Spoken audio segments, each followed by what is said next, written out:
فتح استعمال ہوا, صرف باقی میزائل استعمال نہیں ہوئے, لیکن بہت چیزیں تھی. تو جب ہماری فوج نے جواب دیا تو چند سیکنڈز کے اندر آپ نے دیکھا کہ فجر کی نماز کے بعد جب جواباً حملہ ہوا, جب پوری قوم مایوس بھی تھی, پریشان بھی تھی, ایک خوف کا عالم بھی تھا, اور ہمارے اندر بیٹھے وہ لوگ جو انڈیا کی زبان بول رہے تھے وہ لوگوں میں مایوسی پھیلانے کی بات کر رہے تھے, لوگوں کو ڈرانے کی بات کر رہے تھے, لوگوں کو بتا رہے تھے کہ بس اب تو خدا نخواستہ پتہ نہیں کیا ہونے لگا. تب پھر جنرل عاصم منیر کی دلیرانہ قیادت میں پھر جب یہ فیصلہ کیا گیا نماز کے بعد, فجر کی نماز کے بعد جب آپریشن بنیان المرصوص کا آغاز کیا گیا, تو آپ نے دیکھا کہ چند سیکنڈ, چند منٹوں کے اندر ہندوستان کی ادم پور ایئر بیس سے لے کر دہلی تک صرف چیخیں ہی چیخیں تھی. اور پھر صرف یہی نہیں ہوا, صرف بات یہاں نہیں رکی. ہمیں تو شاید یہ لگتا ہے کہ بس وہ جواب گیا اور اس کے بعد جنگ بندی ہو گئی. بات اس سے بھی آگے کی ہے. بات اس سے آگے کی یہ ہے کہ پھر جب ہاٹ لائنز پہ رابطے ہوئے, جو ملکوں کے اندر سفارتکاری کا ایک طریقہ ہوتا ہے, جب ہاٹ لائنز پہ رابطے ہوئے اور جب کچھ بیرونی قوتوں نے پاکستان کو یہ کہنے کی کوشش کی کہ آپ رک جائیں, اور اگر انڈیا کسی مسجد کو, کسی مدرسے کو ٹارگٹ کرتا تو اس کو اجازت دیں, اس وقت پھر پاکستانی فوج کا جو جواب تھا وہ جواب اصل میں ہر گھر گھر پہنچانے والا ہے. وہ جواب یہ تھا field marshal general Asim Munir کی طرف سے, ان کی ٹیم کی طرف سے, کہ اگر ایک پرندہ بھی, اگر ایک پتھر بھی پاکستان یا آزاد کشمیر کی حدود کی طرف مزید آیا تو ہم ہندوستان کو دنیا کے نقشے سے مٹا دیں گے. ہم کسی صورت کمپرومائز نہیں کریں گے, ہم کسی صورت کمپرومائز نہیں کریں گے کہ چاہے وہ کسی مدرسے کو ٹارگٹ کرے گا یا وہ کسی گھر کو کرے گا. اگر وہ ہماری حدود میں اس کے بعد ایک لمحے کے لیے بھی آیا تو پاکستان نے انہیں جواب دیا کہ پھر راجستھان میں جو تمہاری سلیکان ویلی ہے, جہاں تمہارا نیوکلیئر ہے, وہ ہمیں سارا پتہ ہے کہ تمہارا نیوکلیئر کہاں ہے. پھر پاکستان نے اسے بتایا اسی طریقے سے تمہارا جو ہندوستان کے مختلف علاقوں کے اندر RSS کے گنڈا گردی کے جو کیمپ تم نے بنائے رکھے ہیں, پھر ہم ان کو اڑائیں گے. پھر انہیں یہ بتایا گیا کہ اگر اب تم ہماری حدود میں آئے تو تمہارے معاشی سینٹرز کو برباد کر دیں گے. اور پھر صرف یہی نہیں بلکہ ایک اور ملک جو بار بار ہندوستان کو فوجی ساز و سامان دے رہا تھا, جو بار بار ہندوستان کو مشورہ دے رہا تھا کہ مقبوضہ کشمیر کو تو تم پہلے غزہ بنا چکے ہو, مقبوضہ کشمیر کو تو تم پہلے تباہ کر چکے ہو, وہ اسے یہ مشورہ دے رہا تھا کہ اب آزاد کشمیر کو تباہ کرو, آزاد کشمیر پر میزائل مارو. پھر اس ملک کو بھی کہا گیا کہ اگر اس کے بعد تمہارا ایک طیارہ پاکستان کی طرف یا ہندوستان کو کمک دینے کی نیت سے آیا تو تم بھی ہم سے چند 100 کلومیٹر پہ, اور ہمارے جو میزائلز ہیں ان کی رینج اس سے بھی آگے کیا. لہذا تم یہ تیاری رکھو کہ جب تم آگے بڑھے تو تمہیں بھی ہم نیست و نابود کر دیں گے. اور پاکستان کے بارے میں جو لوگ یہ سمجھتے ہیں کہ جی کمزور ملک ہے, جن کو یہ ذہن ہے, جن کے دلوں میں یہ, ان کے لیے میں ایک واقعہ بتاتا چلوں. یہ واقعہ میں نے ایک ایسی شخصیت سے سنا جن کو میں نے ہمیشہ اپنی زندگی میں ایک استاد کا درجہ دیا, ان سے بہت کچھ سیکھا. آج شاید میں آپ کے سامنے بھی ہوں تو یہ بھی اسی عظیم شخص کا, اسی کی تربیت کا نتیجہ ہے. اور وہ میں سمجھتا ہوں کہ امت مسلمہ کا عظیم جنرل حمید گل تھے. تو میں نے ان سے یہ واقعہ سنا, انہوں نے ہمیں یہ بتایا کہ اس سے پہلے بھی ماضی میں ایک دفعہ ایسا موقع آیا کہ اسرائیل کے طیارے فضا میں بلند ہوئے اور انہوں نے پاکستان کے نیوکلیئر پروگرام کو نشانہ بنانے کی نیت کی. یہ اس وقت کا دور ہے جب جنرل ضیاء الحق پاکستان میں حکمران تھے. پاکستان کی انٹیلیجنس نے جب ان کا منصوبہ پہلے ٹریس کر لیا, انٹرسپٹ ہو گیا, پتہ لگا کہ اسرائیل کیا منصوبہ بنا رہا ہے, تو رات کا وقت تھا, اس وقت جنرل ضیاء کو پیغام بھیجا گیا, ان کو بتایا گیا کہ سر اس طرح ہندوستان یہ منصوبہ بنا رہا ہے تو ہمارا کیا رد عمل ہونا چاہیے. تو اس وقت جنرل ضیاء نے اپنے انٹیلیجنس چیف کو مختصر احکامات دیے, صرف یہ کہا کہ اسرائیل سے ہاٹ لائن پہ رابطہ کرو, اسے بتاؤ کہ ہمارے بعد بھی 56 اسلامی ملک ہیں, اللہ کا نام لیوا ہوں گے, لیکن تم یہودیوں کے نام پہ صرف ایک ریاست بنے ہو, ہم تمہیں نیست و نابود کر دیں گے, اس کے بعد دیکھا جائے گا جو ہوگا. اور دوسرا واقعہ وہ بھی میں نے جنرل صاحب سے ہی سنا, اور ایڈوکیٹ صاحب اس میں تصحیح کریں گے اگر کچھ کمی بیشی رہ جائے. پاک بھارت جنگ میدان سج چکا تھا, بادل پہ فوجیں آ چکی تھیں, اور ہندوستان میں پاکستان اور انڈیا کا کرکٹ میچ بھی انہی دنوں تھا. تو جنرل ضیاء بغیر دعوت کے وہاں پہنچ گئے, دہلی پہنچ گئے. جنگ کا ماحول ہے, فوجیں بارڈرز پہ ہیں, ٹینشن کا ماحول ہے. آپ سب نے تو دیکھ لیا کہ جنگ کے ماحول میں کیا ہوتا ہے. تو جنرل ضیاء جب وہاں پہنچے ممبئی یا دہلی میں یہ میچ ہو رہا تھا یا کسی اور شہر میں, تو بہرحال وہاں راجیو گاندھی اس میچ میں موجود تھا دیکھنے کے لیے. اور جنرل ضیاء جب وہ میچ ختم ہوا یا دوران میچ جنرل ضیاء اور اس کا آمنا سامنا ہوا تو جنرل ضیاء نے اسے مسکراتے ہوئے, اور یہ دنیا کا میڈیا بھی لکھتا ہے کہ جنرل ضیاء نے بڑے مسکراہٹ کے ساتھ اپنا ہاتھ آگے کیا راجیو گاندھی کی طرف, ہاتھ ملا اور اس کے ہاتھ کو دباتے ہوئے کہا کہ راجیو, جب تک میں واپس پاکستان کی فضائی حدود میں داخل ہوتا, اگر تم نے اپنی فوجیں واپس نہ بلائی تو میں پاکستان لینڈ کرتے جو پہلا لفظ کہوں گا وہ کہوں گا فائر. اور اس کے بعد نکل آئے. اس کے بعد انہوں نے اس کا جواب نہیں سنا کہ وہ کیا کہے گا, وہ آگے. اور یہ دنیا کی تاریخ گواہ ہے کہ جنرل ضیاء کا طیارہ پاکستان کی فضائی حدود میں داخل ہونے سے پہلے بزدل ہندوستان نے اپنی فوجیں واپس بلا دی. تو آخر میں صرف یہ ضرور کہنا چاہوں گا اور اپنے معزز مہمانوں کو بھی بتاؤں گا کہ اس خطے میں بڑا پوٹینشیل ہے ایڈوکیٹ صاحب. بدقسمتی یہ ہے کہ ہم پہ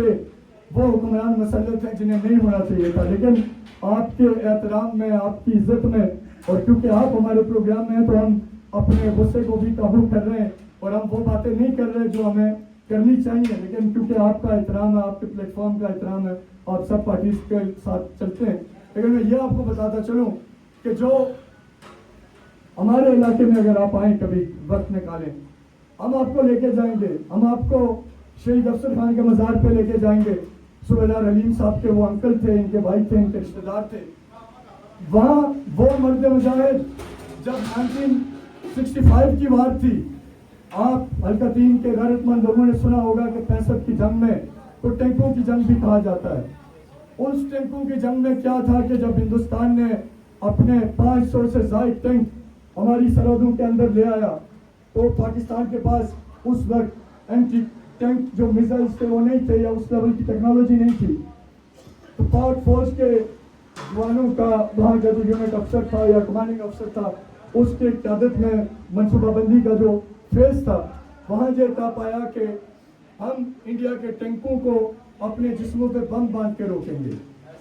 اس وقت کیا ہوا, پھر الکتین اور مظفر آباد اور دیگر علاقوں سے آئے ہوئے غیرت مند لوگوں, ہم کن کی اولاد ہیں, ہم کس خطے سے تعلق رکھتے ہیں. اس وقت یہ ہوا کہ جہاں اور بھی بہت سے پاک فوج کے دلیر جوان کھڑے ہوئے, وہیں اس علاقے سے تعلق رکھنے والے شہید افسر خان بھی کھڑے ہوئے, اور انہوں نے کہا کہ میں بھی اپنے جسم پہ بم باندھوں گا اور میں اس ہندوستان کے ٹینک کے پرخچے اڑاؤں گا. اور پھر وہی ہوا کہ ہندوستان کی جو پہلی کھیپ ٹینکوں کی جب آگے آئی تو پاکستان کے افواج پاکستان کے بہادر جوانوں نے اپنے جسم پہ بم باندھے اور ان ٹینکوں کے پرخچے اڑائے. اور انڈین فوج کا جو اس وقت کا آرمی چیف تھا, اسے جب یہ اطلاع ملی تو اس نے فوری طور پہ اپنے ٹینک واپس بڑھایا. اس نے کہا کہ یہ تو ایسی قوم سے واسطہ پڑے جو جسم پہ بھی بم باندھنے سے گریز نہیں کرتے.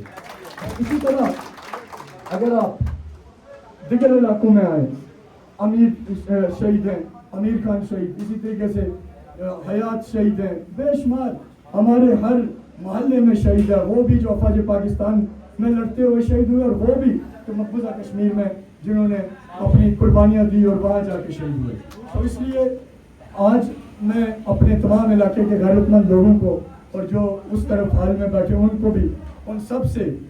اس وطن کی, اس مٹی کی حفاظت کے لیے ایک حلف لینا چاہوں گا. کیونکہ ابھی تو جنگ آپ سب نے دیکھی, جنگ ہمارے دروازے پہ آ چکی تھی, اور اگر اس جنگ کو لڑ کے نہ جیتا جاتا تو کوئی دوسرا راستہ نہیں تھا. اور اگر خدا نہ خواستہ یہ جنگ ہم پہ مسلط ہو جاتی, دشمن کے عزائم کامیاب ہو جاتے, تو ہم کہاں کھڑے ہوتے آپ سوچیں. اگر آج وہ ناکام ہوئے اور اللہ نے ہمیں موقع دیا سب بندی کا, کھڑے ہونے کا, تو میں یہ سمجھتا ہوں کہ ووٹ بات کی بات ہے, سیاست بات کی بات ہے. سب سے پہلے ریاست ہے, سب سے پہلے اس کا دفاع ہے, سب سے پہلے اس کا تقدس ہے, سب سے پہلے اس کی تکریم ہے. تو اس لیے میں تمام علاقے کے غیرت مند لوگوں سے کہوں گا کہ اپنی اپنی نشستوں پہ کھڑے ہوں. آخری میں ایک فکرہ کہتا جاؤں گا اور آپ اس کو دہراتے جائیں گے, جس کا مقصد صرف اس سرزمین کا دفاع, اس سرزمین کی حفاظت اور اس سرزمین کی آزادی اور اس سرزمین کے تقدس اور اس سرزمین کی بقا اور اس کے دفاع کا ہم نے ہمیشہ کے لیے ناقابل تذکیر بنانا ہے. تو اپنے اپنے جھنڈے بھی جن کے ہاتھوں میں ہیں ان کو اونچا رکھیں, کیونکہ اس پرچم نے سربلند ہونے کے لیے آنا ہے انشاءاللہ. تو میں جو کہتا جاؤں گا آپ نے بھی میرے ساتھ اس کو دہرانا اسی طرح سے